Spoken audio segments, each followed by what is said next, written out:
Hello there and welcome to my channel. If you are new here, hi, I'm Debs, a 40-something mum of two, British expat living here in Dubai since 2015. And on my channel you will find videos covering all things expat life here in Dubai. In today's video I'm going to be talking to you about my top tips for when you first moved to Dubai. So without further ado, grab your tea or your coffee, whatever tipple you so choose, and let's get started.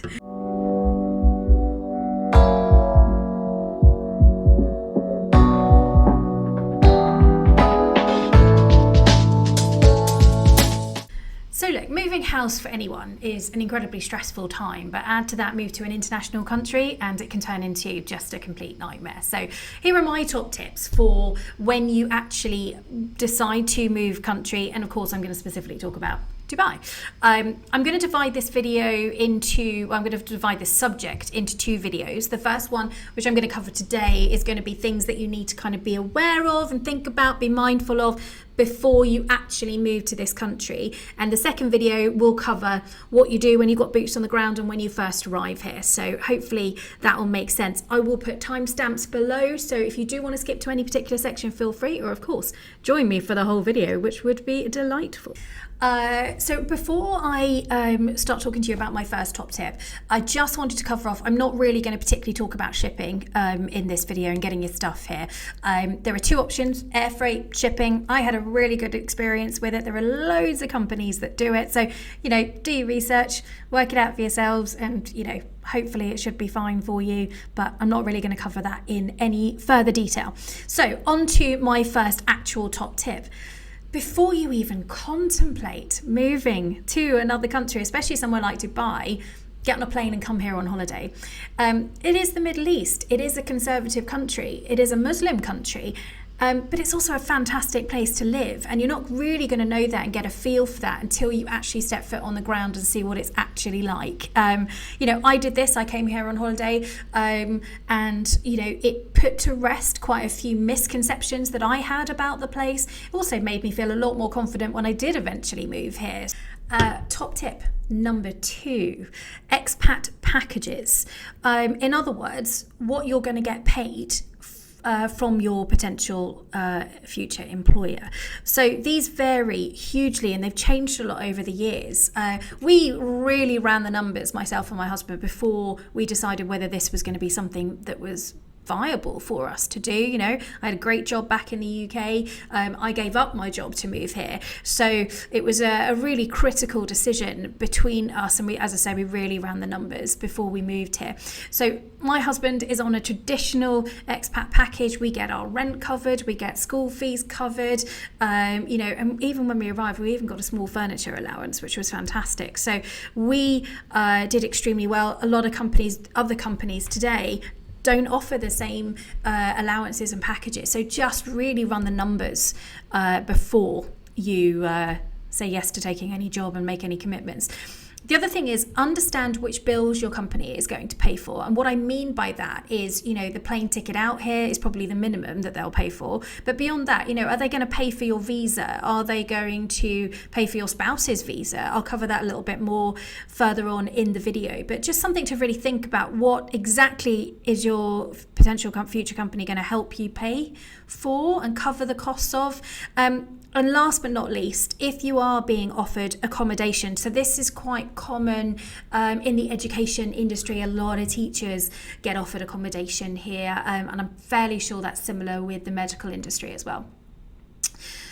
If you're being offered accommodation, so that's your rent, and I think usually your bills paid for as well, just double check what that accommodation exactly looks like and where it is. Dubai is a lot bigger than people think it is, and so you might think, oh, this is going to be great. I might be moving to Dubai Marina, for example, which is beautiful, but also a little bit more expensive. The likelihood is if your company is paying and putting you up in paid accommodation, it's probably going to be way out, and I'm talking maybe half an hour from Dubai Marina, and probably not going to look anything like you expect. So do your research, do your due diligence, and just double check all of those things before you make any commitments. Top tip number 3, cost of living. Following on from my last point where we talked about running the numbers and doing your due diligence, it's an expensive place to live. It's fantastic that you are earning your wage tax-free. Fantastic. However, the cost of living is also significantly higher. So, you live in the desert. Water's expensive. Food is expensive. Electricity is expensive because the air conditioning is included in those bills. There is a road toll which runs the length and breadth of Dubai, which you will get caught at several times when you're driving along. Another weird added expense. Lastly, alcohol. It's a Muslim country. There is a 30% tax on alcohol. Going out to drink is expensive. Staying in drinking is expensive. Doesn't stop us, but just something to think about. Top tip number 4, the weather. Now, I did mention this in the last video, but in case you didn't see that, I do just want to mention to you the weather here in Dubai. Now, look, it's blue skies all year round. It's lovely.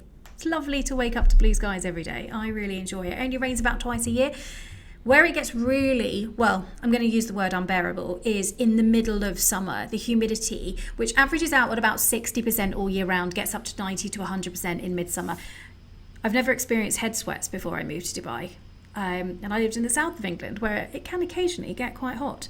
So, you walk outside of an air-conditioned environment, your head sweats. It's most unpleasant experience. So if you are somebody that is used to spending a huge amount of time outdoors all year round, this might not be an ideal place for you. Having said that, the facilities, there are so many fantastic facilities that are inside. So you won't miss out, but if you're used to always getting that big dose of fresh air every single day, you might struggle. The other thing to just think about, especially if you're a lady and do get a bit colder like I do, there's no central heating in the houses and it does get cold during winter. So I've got my Ugg boots, man. I got my jumper, I've got my hoodies, I've got my blanket sat on the sofa downstairs from when I get cold in the middle of winter. So be mindful of that. It's a different climate that you're coming to, and it does take quite a while to acclimatise to that different climate. Top tip number 5. Remember that this is a Muslim country, and therefore every year, for 4 weeks of the year, this country celebrates Ramadan. So Ramadan is a time of prayer. It's a time of fasting from sun up to sundown for those that celebrate it. And it's a very quiet period of time in Dubai. Brunches are much smaller, more subdued. There's no live entertainment. There's no loud music coming from cars. You're respectful by not drinking as you're walking around. Now, things have become a lot more relaxed over the last couple of years, but it is still a time of quietness here. Now, I've not been here yet when Ramadan has been over Christmas, so I'll let you know how that works out. But look, other holidays that you've got to think about. It's a multinational country and all different religions are here, and so if people celebrate different holidays, you'll see the Festival of Lights, and everyone putting lights up around the place, which I hadn't come across really before I moved to this country. So Christmas is a weird time as well, because for everyone else who doesn't celebrate Christmas, Dubai is still it's a normal working day for everyone here in Dubai. And so you might go out to a brunch and celebrate your Christmas lunch and you'll have a great time with loads of other expats. But then when you walk out the door, the country hasn't shut down for 3 days as it does in England. So it's a very strange period of time. It's also bright sunshine. It's also warm. So you're used to kind of cozying up in the cold weather. Certainly if you come from England, that's what you're used to anyway. So it's a very different kind of holiday that you might have. You just adapt and you change. Or, like a lot of expats do, they go home for Christmas and they go back to the country that they come from and celebrate Christmas as they would normally. But, just something to kind of remember that it's such a multinational place, and Christmas and Ramadan are 2 very different things that you'll experience whilst you're here. So, top tip number 6. Here's my advice really around your visas and achieving your visas, and that's to get a PRO to help you with your visa. A PRO is a public relations officer. Now, your visa is everything for here. You cannot become you never used to be able to become a permanent resident, and now I think you potentially can. Very few people are being offered that, and I think now where a visa would normally last for 3 years, I think you can now get, I think it's called the golden visa maybe, but I think you can get a 10-year visa now. Again, very few people are being offered that. I'm just on the basic 3-year visa that I get renewed every 3 years. So in order to get a visa, you have to be sponsored. Now, most people are sponsored, well, everyone is sponsored initially by the company that they work for. As a spouse, I would then get sponsored by my husband after he had his visa, and then the children are also sponsored by my husband because I haven't got an official job. And even when I did work, to be honest, I was still under my husband's sponsorship. So when we moved to this country 6 years ago, we entered into the country on our visit visas initially so that we could then complete the final stages of getting the visa. My husband got his first and then I got mine. So my husband's company were fantastic. They had their own PRO, and a lot of companies do that to help ease the passage of new employees coming into the country. However, so we didn't need a separate PRO at the time. But when we adopted our children from Sierra Leone 2.5 years ago, we did hire a PRO to help us get the children's visas for living in Dubai, and it made the process so much quicker and smoother and easier. So that was a really great thing that we did, and I will link, there are lots of companies that do it. I'll link down below the one that we used, but of course, feel free to do your own research and find out others. Why am I saying it's worth getting a PRO instead of just muddling through all by yourself? If you don't have the help of the company that you're going to be working for, there are huge numbers of documentations that you've got to get ready, and a lot of those documents you have to get prepared in the UK and or the country that you come from, and they either have to be something called apostilled or attested. Now, some of those things happen at your embassy, other things happen by a solicitor. There's all sorts of things, other documents that you've got to get together, and really those things you need to do before you leave the country and come here. A PRO will talk you through all that process and make sure that you have everything that you need, so that when you land in this country, you have everything that you need, and your process of actually getting your visa, which will then lead to you being able to do everything else that you need to do to live here, so much smoother and so much easier. So again, my advice would be, if your company is not taking care of you and sorting out your visas for you and taking you through that process step by step, hire a PRO. It's definitely worth the money to do that. Point number 7, spouses. Can they still work? They are sponsored by your husband. So just to show you very quickly, this is what your visa looks like. Close up, this is obviously in your passport. Close up, my visa actually says that I am a housewife. Now, I can and have still worked under that visa. I didn't need to go and get it changed. I've been an employee and I've run my own business since I have been in Dubai, and in both cases the visa just stayed exactly the same. And how I legally didn't go against the visa, but how I legally started working was that my husband had to write what's called a knock letter, or a letter of no contention.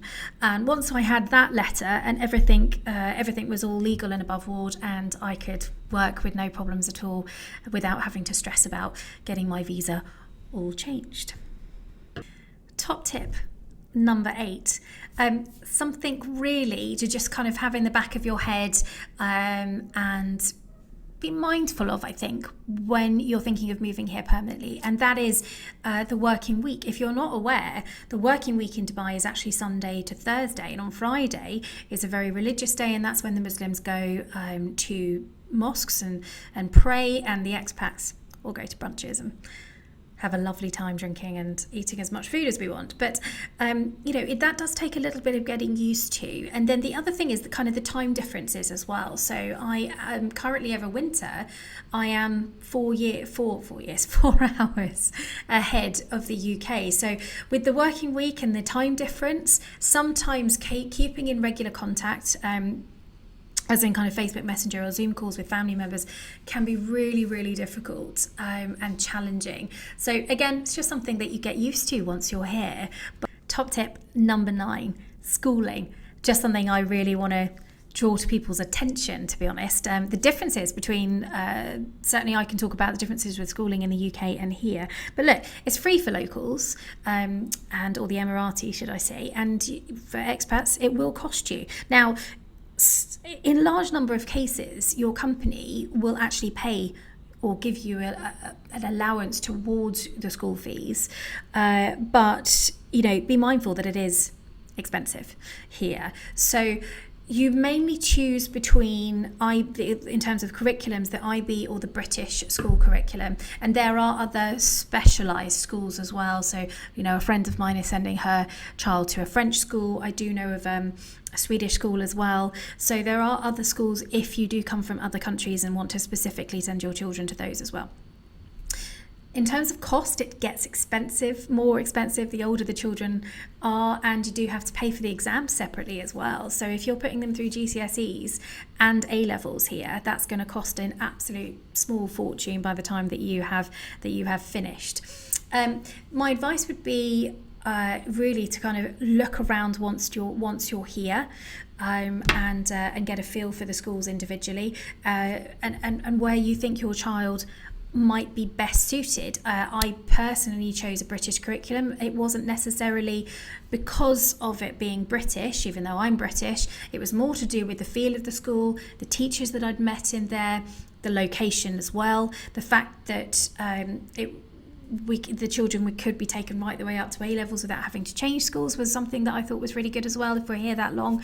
So lots of things to really think about before you choose the school. There are certain schools in Dubai that are also extremely well set up to help get your child into an international university as well. So again, that's something that you kind of learn once you're here. So in the UK, the governing body for schools is something called Ofsted. I'm sure of course there's an equivalent in other countries. Here it's called the KHDA, and that's really where you should go to find a lot of the information about the schools themselves and the ranking system. So that will give you a list of the top 10 schools in Dubai. Be aware, it is highly competitive.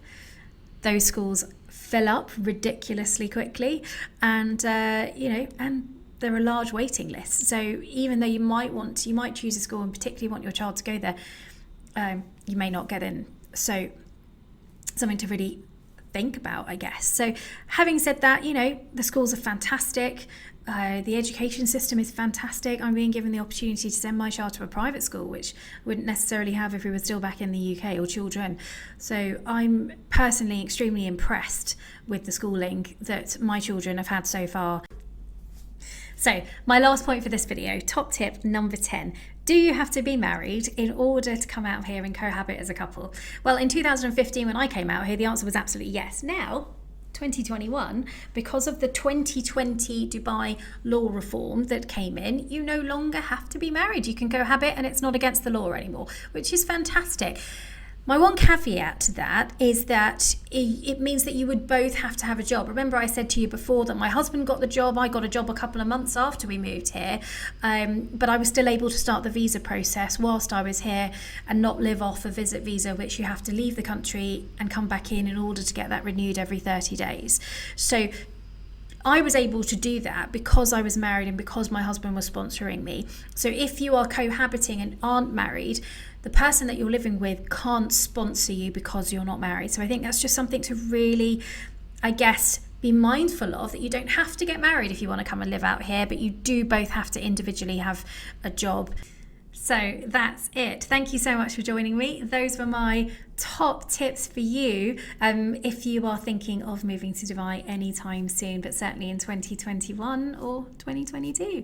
Look, if you've stayed to the end, thank you so much. If not, I hope you've enjoyed and you've dipped in and out. I hope you've enjoyed and found it useful, the points that I've made today. I would love to hear your comments in the comments down below, so please let me know your thoughts and anything that you think I should cover in the future, or anything you think I've missed, or just any questions you have. Let me know. I'd love to hear from you. I will be uploading twice twice a week on Monday and Thursday on all things expat life in Dubai. So remember, the video that I've got coming up next is going to be my top tips for you once you have made the decision and you're on the ground and you need to know what to do next once you're here. So that's coming up soon. But yeah, please subscribe, please hit the notification bell so that you know when my videos are coming up, and it would massively help me out as well. And once again, thanks for joining me, and as the Brits say, TTFN.